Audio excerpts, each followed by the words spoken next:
Hello friends, मैं हूं निधि। आज हम बात करने वाले हैं ब्लैक होल इंफॉर्मेशन पैराडॉक्स के बारे में, जो आज भी एक मिस्ट्री है। ब्लैक होल इंफॉर्मेशन पैराडॉक्स एक ऐसा पैराडॉक्स है जिसे खोजे हुए 40 सालों से भी ज्यादा का समय हो चुका है, पर आज भी ये पैराडॉक्स सबसे बड़े रहस्यों में से एक है। वैज्ञानिकों के सालों की कड़ी मेहनत और रिसर्च के बाद भी वे इसे सुलझा पाने में असफल रहे। ब्लैक होल्स यकीनन ब्रह्मांड के सबसे रहस्यमयी चीजों में से एक है। इन जगहों पर फिजिक्स के सारे नियम काम नहीं करते। ब्लैक होल्स इंफॉर्मेशन पैराडॉक्स को समझने से पहले आपको ब्लैक होल्स और इंफॉर्मेशन को ठीक प्रकार से समझना होगा। तो चलिए इंफॉर्मेशन को सही से समझने का प्रयास करते हैं। इंफॉर्मेशन कुछ और नहीं बल्कि एक फंडामेंटल पार्टिकल का पूरा रंग रेखा होता है, जो कि उसमें पहले से ही समाहित होता है। इंफॉर्मेशन दो प्रकार के होते हैं, एक होता है स्टैटिक इंफॉर्मेशन और दूसरा होता है quantum entanglement information. Static information के रूप में किसी पार्टिकल की लंबाई, तापमान, मास, ग्रेविटी, चार्ज, अट्रैक्शन, दूसरे पार्टिकल से रिएक्टिविटी और बहुत कुछ आता है।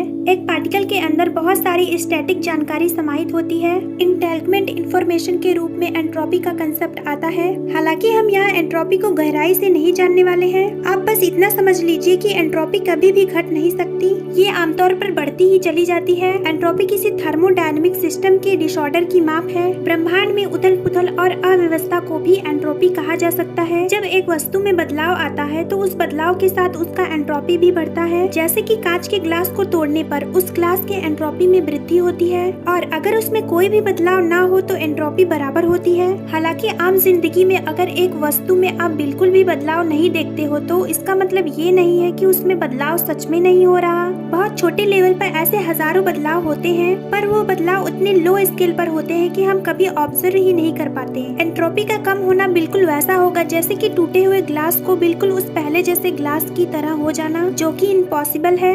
आप सोचोगे कि उस ग्लास को मेल्ट कर फिर से उसे पहले का रूप दिया जा सकता है, लेकिन असल बात तो ये है कि उस प्रोसेस में और भी एंट्रोपी बढ़ेगी। क्वांटम मैकेनिक्स के अकॉर्डिंग हर चीज आरंभिक स्टेट से शुरू होकर एक खास फाइनल स्टेट पर खत्म होता है। ऐसा कभी नहीं हो सकता कि दो इनिशियल स्टेट एक ही तरह से फाइनल स्टेट पर खत्म हो। इस थियरी की माने तो हम किसी भी चीज के फाइनल स्टेट को देखकर उसका इनिशियल स्टेट बता सकते हैं और इनिशियल स्टेट को देखकर फाइनल स्टेट भी बता सकते हैं। इसे एक एग्जाम्पल से समझते हैं। अगर आप एक माचिस की तीली को जला देते हैं तो वो एक राख का रूप ले लेता है, पर माचिस की तीली का इंफॉर्मेशन नष्ट नहीं होगा बल्कि वो कंजर्व ही रहेगा। अगर आप उस राख को फिर से सही क्रम में ले आओ तो वो फिर से माचिस की तीली बन जाएगी। लेकिन ये थ्योरेटिकली तो संभव है पर प्रैक्टिकली इम्पॉसिबल। पर समझने वाली बात तो ये है कि इंफॉर्मेशन कभी खत्म नहीं होता। ये अभी जो आपने जाना है वो इस पैराडॉक्स का बेस है। इससे आगे आप सारी चीजें समझेंगे। साल 1974 तक ब्लैक होल पैराडॉक्सियल नहीं थे, क्योंकि उस समय तक हम इसके बारे में केवल इतना ही जानते थे कि ब्लैक होल्स अपार घनत्व के कारण बनते हैं और इसका गुरुत्वाकर्षण बल अपने आसपास के सभी खगोलीय पिंडों को अपनी ओर खींच लेती है। ब्लैक होल्स के इवेंट होराइजन में जाने के बाद कोई भी वस्तु वहां से बाहर नहीं निकल सकती, यहाँ तक कि प्रकाश भी इस खिंचाव से बच नहीं सकता। तो अगर आप एक किताब को ब्लैक होल्स में फेंकोगे तो वो ब्लैक होल्स के अंदर ही रहेगा। हालांकि उस किताब के छोटे छोटे टुकड़े हो जाएंगे,